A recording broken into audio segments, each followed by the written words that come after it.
Halo guys, kembali lagi di video keyboard ya. Di video kali ini gua mau modif keyboard mechanical VX5 yang gua punya. Keyboard VX5 ini gua beli second, tapi kondisinya masih bagus ya.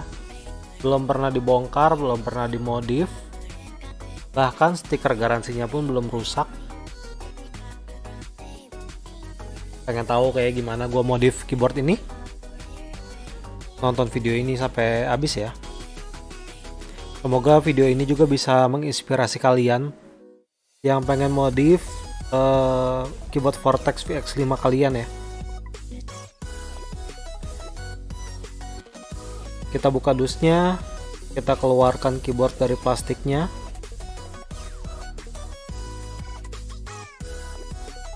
Di sini gue coba dulu bagian stabilizernya, apakah kira-kira perlu diganti apa enggak.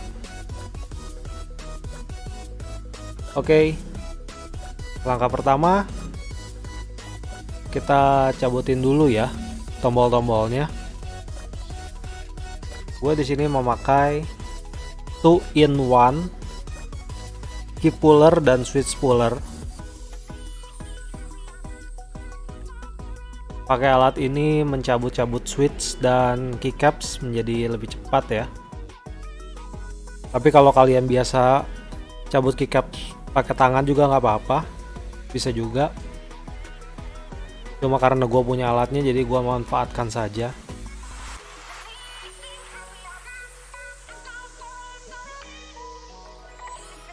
Oke.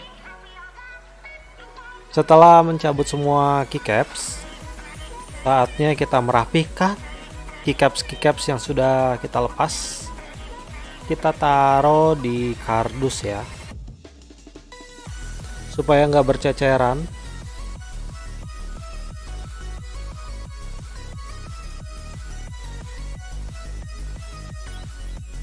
Oke, sudah rapi. Kita cabutin switchnya. Mau pakai switch puller yang tadi. Nah, ini posisi untuk pencabutan switch harus pas di bagian pengait dari bottom housingnya ya.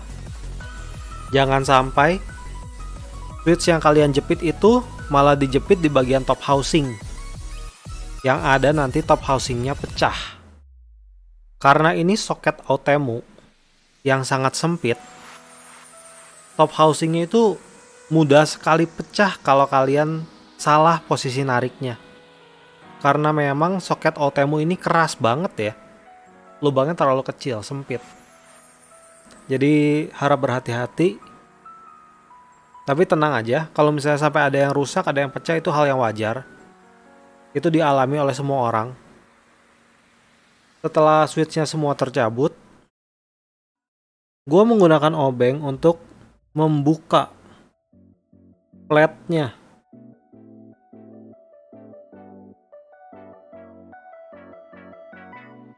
Kalian bisa pakai obeng kecil apapun yang kalian punya ya.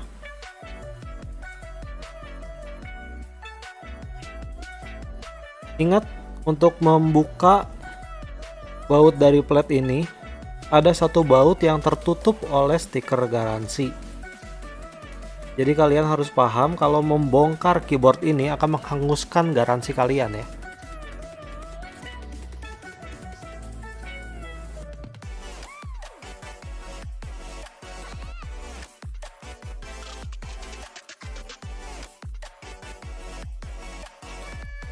Nah, bagian baut yang di dalam stiker ini, mau nggak mau kita harus rusak stiker garansinya.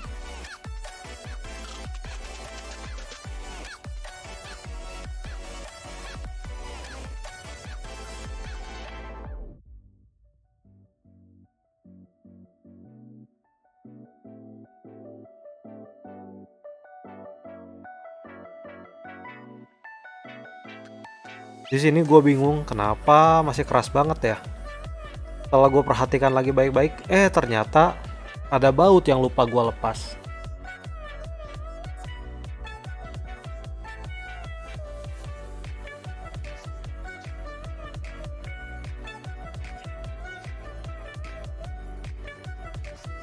Oke, setelah semua bautnya dilepas, kita tinggal membalikan keyboardnya. Nanti kita bisa langsung melepas platnya. Lalu kita bisa langsung mengeluarkan PCB-nya juga. PCB dari Vortex ini berwarna hijau dengan LED yang menonjol ya. Di sini gua mau membersihkan dulu bagian bottom case-nya karena ini kan beli keyboard second, agak kotor ya. Jadi gua coba bersihkan dulu sebisa mungkin, sebersih mungkin, sebelum akhirnya gua memasangkan dampener ya. Dampener yang gua gunakan di sini adalah busa sofa. Busa ini bisa kalian dapetin banyak dari mana-mana.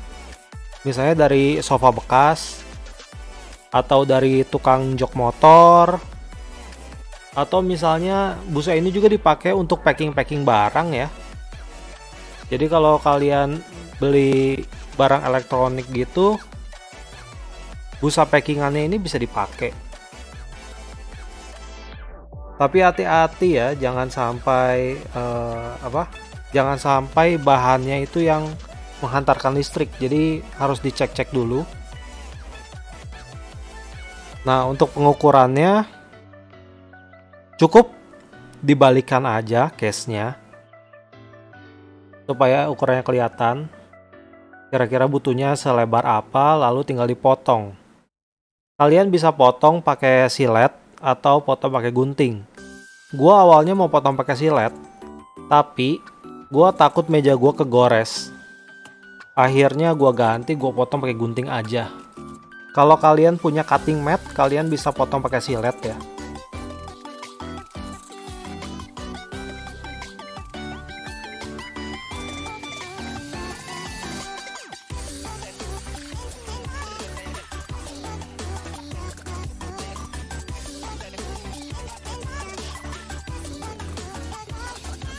Nah, setelah ukurannya sudah pas, kita harus membuat bolong-bolongnya, bolong-bolong dari stand off ya, supaya bisa menonjol keluar, supaya nanti waktu pemasangan plat mudah. Setelah selesai, kita beralih ke bagian PCB. PCB-nya ini gue bersihin dulu pakai kuas yang paling halus. Kalau kalian mau mencari kuas ini, mungkin bisa cari di toko Strawberry, toko Heartwarmer, toko-toko alat kecantikan gitu, pasti jual kuas yang paling halus ini. Setelah selesai dibersihkan, gua memasangkan tape yang masking tape ya namanya ini. Biasanya dipakai itu untuk cat bodi mobil, cat bodi motor. Masking tape ini juga bisa dengan mudah kalian dapatkan di minimarket ya. Gak akan terlalu sulit lah. Kalau kalian mau beli online juga banyak yang jual. Gue di sini hanya menempelkan satu lapis aja. Gue nggak mau terlalu tebal-tebal. Efeknya apa sih? Yang pasti bisa merubah suara ya. Sama seperti dengan memasang foam dampener di bottom case. Cuma di sini bedanya dia lebih menonjolkan suara dari suara rendahnya ya. Suara tingginya yang diredam.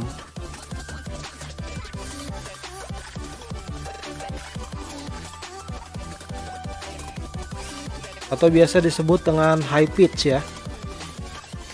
High pitch-nya jadi lebih teredam, low pitch-nya lebih nonjol.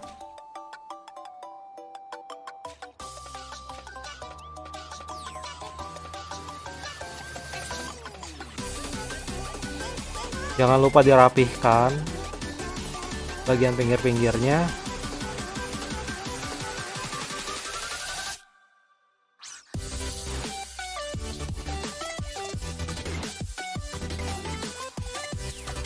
Oke, setelah selesai dirapihkan, kita harus lubangin ya bagian stand off casing. Gua di sini melubangin pakai obeng aja. Gua colok aja pakai obeng.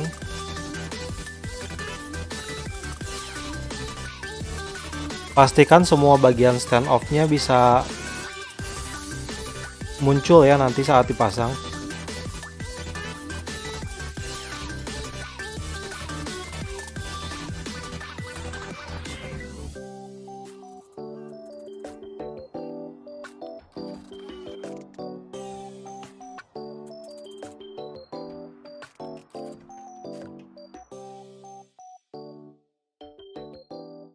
Pada saat proses melubangi ini, kalian hati-hati ya.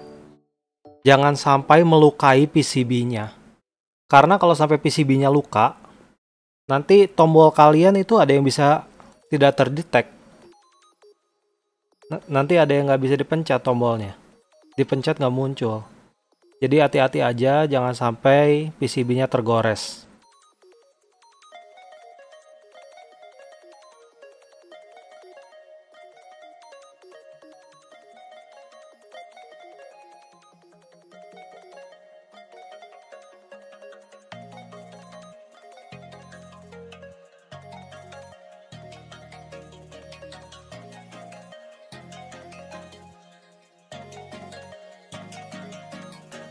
Kalau udah, tinggal kalian cocok-cocokin lagi sama casing kalian.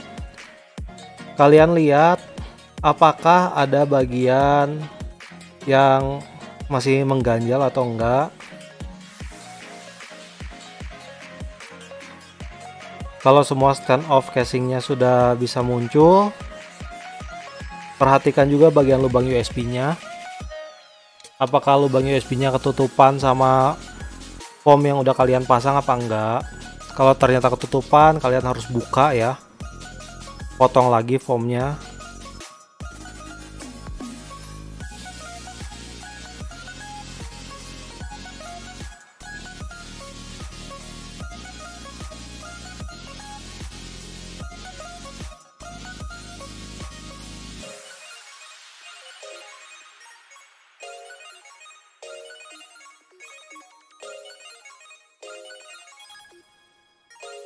Oke, di sini gue sudah sukses. Semua stand off bisa keluar. Lubang USB tidak terhalang. Gue tinggal lanjut ke bagian selanjutnya.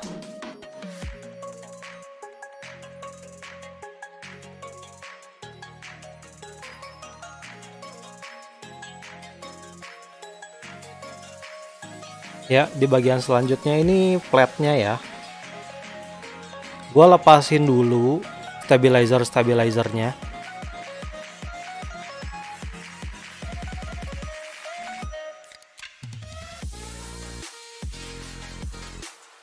Stabilizer bawaan VX5 ini sudah pre-loop, tapi pre-loopnya ini berantakan ya. Menyebabkan kotor di platnya. Jadi terpaksa platnya harus gue bersihin dulu. Cukup bersihin pakai tisu aja. Kalau kalian punya alkohol lebih bagus. Kalau gue alkoholnya lagi habis, jadi gue bersihin pakai tisu aja. Yang penting kering ya.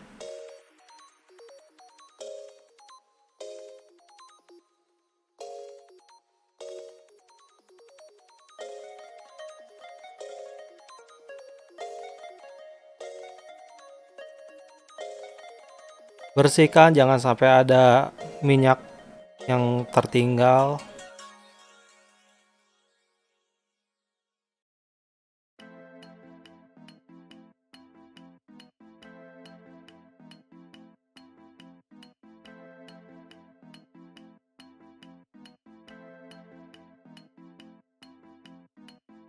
Jangan lupa kalian cek juga apakah plat kalian itu lurus atau tidak.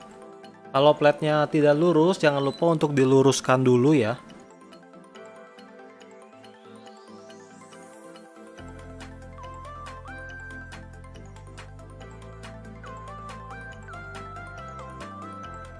Oke, setelah semuanya sempurna, gua akan memasangkan yang namanya O-ring Ini adalah O-ring NBR 002. O-ring ini akan gua pasangkan pada baut lednya ya.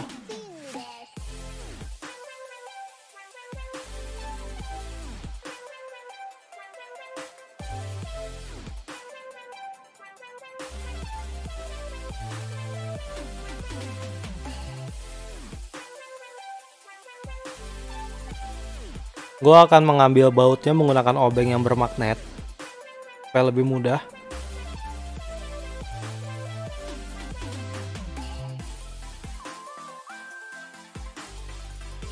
Posisikan bautnya masuk dari atas plate. Nah, di bagian bawah plate-nya kita taruh O-ringnya. Di sini awalnya gue mau memakai pinset ya untuk ngambilin O-ringnya, tapi ternyata susah banget. Ujung-ujungnya gue tetap pakai tangan.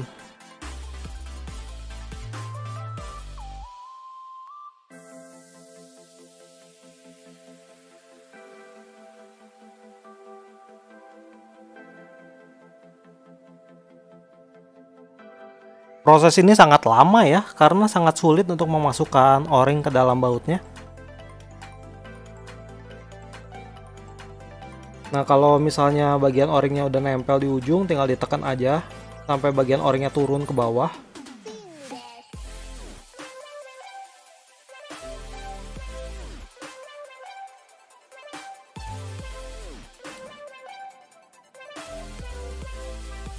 Pemasangan O-ring ini supaya si plate-nya nggak langsung bertemu dengan stand off dari bottom case-nya ya.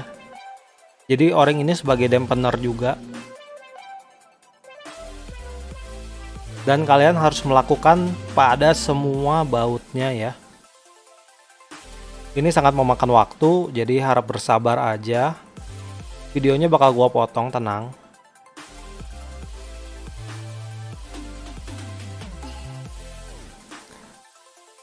Setelah kalian berhasil memasang semuanya, kalian tinggal memasangkan kembali plate-nya ke casing. Baut-bautnya tinggal langsung dikencangkan. Setelah itu, kalian tinggal langsung proses pemasangan switch.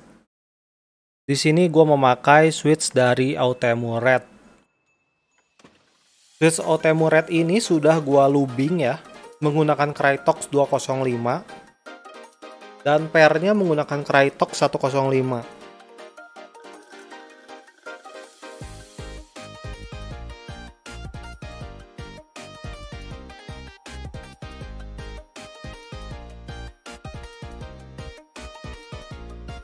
Pada saat pemasangan switchnya, pastikan kaki switchnya itu semua sudah lurus ya.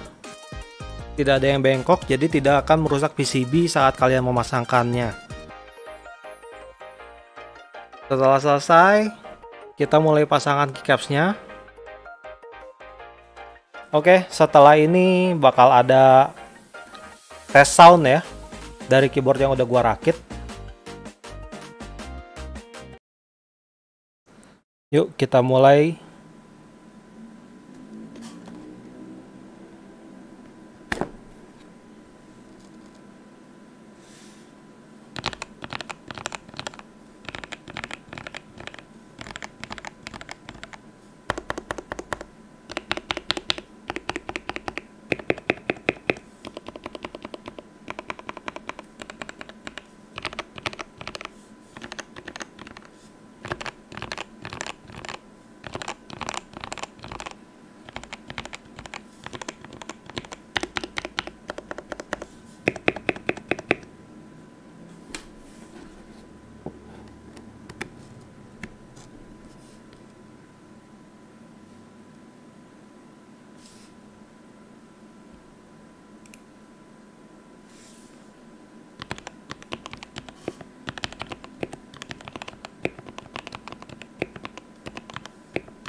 Oke, jadi gitu aja kisah gua tentang keyboard Cortex VX5 yang gua punya, yang udah gua modif.